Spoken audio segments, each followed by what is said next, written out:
What if the Pentagon's greatest concern isn't a breakthrough weapon from Russia or China, but a quiet alliance forming among America's own closest partners? While the United States has spent decades focused on giant multi-billion-dollar defense programs, a British engine manufacturer, a Swedish defense innovator, and a Canadian aerospace powerhouse have quietly developed a different strategy. Together, they've created systems so efficient and cost-effective that they're not just competing with America's legendary military hardware, they're challenging the foundation of U.S. defense dominance itself. For nearly 50 years, one aircraft has served as the unmatched eye in the sky for the Western Alliance. You recognize it instantly by the huge rotating radar dome mounted on top. The Boeing E-3 Sentry, better known as AWACS, has been the backbone of NATO airborne surveillance since the Cold War. Built on the aging Boeing 707 airframe, these flying command centers have monitored conflicts from Iraq and Afghanistan to the tense borders of Eastern Europe. Their mission is critical: detect enemy aircraft, missiles, and naval threats from hundreds of kilometers away while coordinating the movements of Allied forces in real time. For decades, if you wanted control of the skies, you needed AWACS, and that meant depending on Boeing. But even icons eventually age. NATO's E-3 fleet, based in Germany, is now approaching 40 years in service. Maintaining these aircraft has become increasingly expensive and difficult. Airframe fatigue, outdated electronics, and shrinking supplies of replacement parts have turned upkeep into a logistical nightmare. In many cases, the aircraft were spending more time grounded for repairs than actively patrolling the skies. At a moment when global tensions were rising, NATO found itself facing a dangerous surveillance gap. The E-3's rotating radar system, once revolutionary, now looks outdated in a digital age. The aircraft requires a massive crew, while its old engines consume enormous amounts of fuel.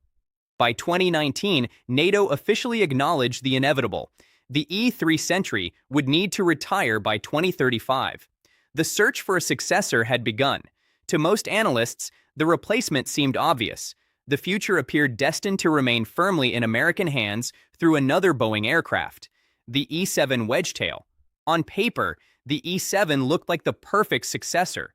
Built on the modern Boeing 737 platform, it offered reliability and familiarity. Key U.S. allies, including Australia, South Korea, and the United Kingdom, were already operating it. Instead of the old rotating radar dome, the E-7 uses a sleek dorsal radar fin, nicknamed the Surfboard, delivering full 360-degree coverage without moving parts. It represented a major technological leap and seemed perfectly positioned to fill NATO's surveillance needs. So, in November 2023, NATO announced exactly what most experts expected. The alliance would purchase E-7A Wedgetail aircraft, with the first expected to enter service by 2031. For Boeing, it extended nearly half a century of dominance over NATO airborne command systems. The transition from the E-3 to the E-7 looked like a straightforward continuation of American leadership. Case closed, or so it seemed, because while the E-7 secured the main NATO contract, another aircraft was quietly gaining momentum. And unlike the massive American-built platforms, this one represented a completely different philosophy, a subtle rebellion against the traditional American model of military power. This is where the Pentagon's real concern begins. While Washington focused on securing giant contracts, a quiet international partnership emerged with a solution so elegant, efficient, and strategically disruptive that it began reshaping the global defense market. That aircraft was the Saab Global Eye. Unlike traditional airborne warning systems built from large commercial airliners, the Global Eye followed a radically different idea. Start with a platform already optimized for efficiency, endurance, and performance. The program became a powerful collaboration between three close U.S. allies. Sweden contributed the brains through Saab, famous for unconventional defense innovation. Saab designed the aircraft's advanced Area Extended Range Radar, a sophisticated system capable of electronically scanning the air, sea, and ground simultaneously. Unlike rotating radar domes that only focus on one direction at a time, the Global Eye maintains constant 360-degree awareness. It can track stealth aircraft, ships, and ground targets from more than 550 kilometers away. Canada provided the body through the Bombardier Global 6500 business jet. This was a masterstroke.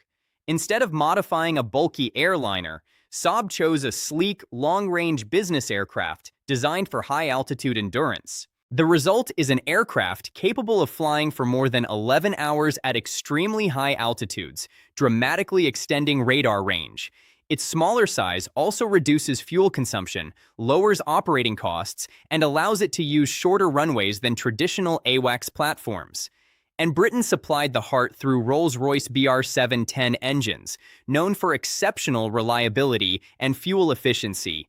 These engines gave the aircraft impressive endurance and performance. Together, the Swedish radar, Canadian airframe, and British engines created something far more significant than just another surveillance aircraft.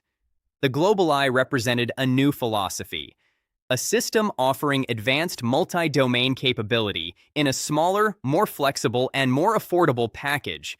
It was essentially a real-world David versus Goliath story. While Boeing focused on giant flagship contracts, this smaller international partnership quietly produced a smarter solution. Although Boeing won the main NATO AWACS replacement deal, the Global Eye started succeeding almost everywhere else. Nations looking for cutting-edge capability without the enormous costs of large airliner-based systems began turning towards Saab's platform. The United Arab Emirates became the launch customer. Sweden later purchased its own aircraft. Poland, a key NATO frontline state, also signed deals for the system. A clear trend started to emerge. While NATO's Central Command Fleet would remain American, individual member states increasingly began choosing European alternatives for their own sovereign operations. This shift is about much more than aircraft sales. It signals a growing movement toward what European governments call strategic autonomy, the effort to strengthen domestic defense industries and reduce dependence on Washington. For decades, Allied nations accepted that their militaries would remain deeply tied to the American industrial system. Now that assumption is beginning to crack. The Global Eye became one of the clearest examples yet that European and Canadian companies could jointly build world-class systems capable of competing directly with American giants. And the Pentagon's worries do not stop with surveillance aircraft. The exact same model, combining Swedish, British, and Canadian expertise to create independent alternatives, is now targeting the most important defense sector of all, fighter aircraft. While Saab expanded the Global Eye program, it also intensified its challenge against Lockheed Martin's F-35 through the JAS-39 Gripen E fighter. The Gripen follows the same philosophy as the Global Eye: flexibility, affordability, efficiency, and sovereignty. On paper, comparing the Gripen E with the F-35 seems unfair. The F-35 is a fifth-generation stealth fighter and one of the most technologically advanced combat aircraft ever built. It is also the most expensive weapons program in history. The Gripen E is smaller, lighter, and lacks the same level of stealth capability. But nations buying fighter jets aren't making decisions based solely on technology. They are making strategic calculations. And for many countries, the F-35's incredible capabilities come with major disadvantages. First is cost. Flying an F-35 for a single hour can exceed $40,000. Saab claims the Gripen E cost only a fraction of that amount to operate. Over decades of service, the savings could reach billions. Second, and perhaps more importantly, is control. Purchasing the F-35 means becoming part of a tightly controlled American ecosystem. Software updates, logistics, spare parts, and operational systems are deeply tied to Lockheed Martin and the Pentagon. For some governments, this creates uncomfortable dependence and raises concerns that access to critical military systems could eventually become political leverage. Saab has positioned the Gripen as the opposite, the fighter for nations seeking sovereignty. Its open architecture allows countries to integrate their own weapons and technologies without needing U.S. approval. The aircraft was designed during the Cold War to operate from short highway strips with minimal ground crews, emphasizing resilience and independence. Yet the Gripen still has one key vulnerability in its sovereignty argument: its engine. Currently, the aircraft uses the American-made GE F414 engine, which still falls under U.S. export controls. That is why Saab's growing cooperation with Rolls-Royce is strategically important. The long-term goal would be a fully non-American engine option, potentially derived from European programs like the Eurojet EJ200. An ITAR-free Gripen powered by a non-American engine would be a geopolitical shockwave, a top-tier fighter completely outside Washington's control. And once again, the same trinational partnership reappears. Sweden provides the aircraft design, Britain contributes advanced engine expertise, and Canada potentially offers manufacturing support through Bombardier and its aerospace industry. Saab has even proposed assembling Gripen aircraft in Canada, linking the fighter directly to Canadian jobs and industrial growth. This combination of affordability, flexibility, and sovereignty is becoming increasingly attractive worldwide. Brazil already selected the Gripen over American and French competitors. Other countries across Asia and South America continue to show strong interest.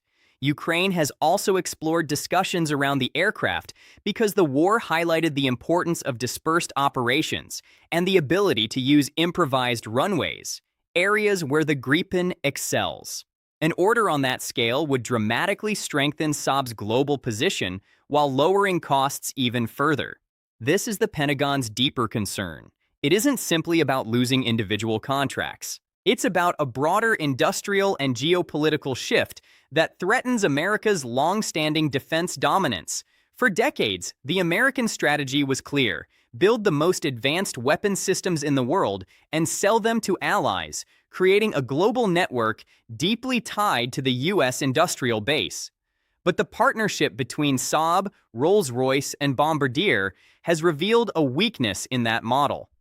By combining their strengths, these allies created a parallel defense ecosystem capable of offering advanced military technology at lower cost and with greater national independence.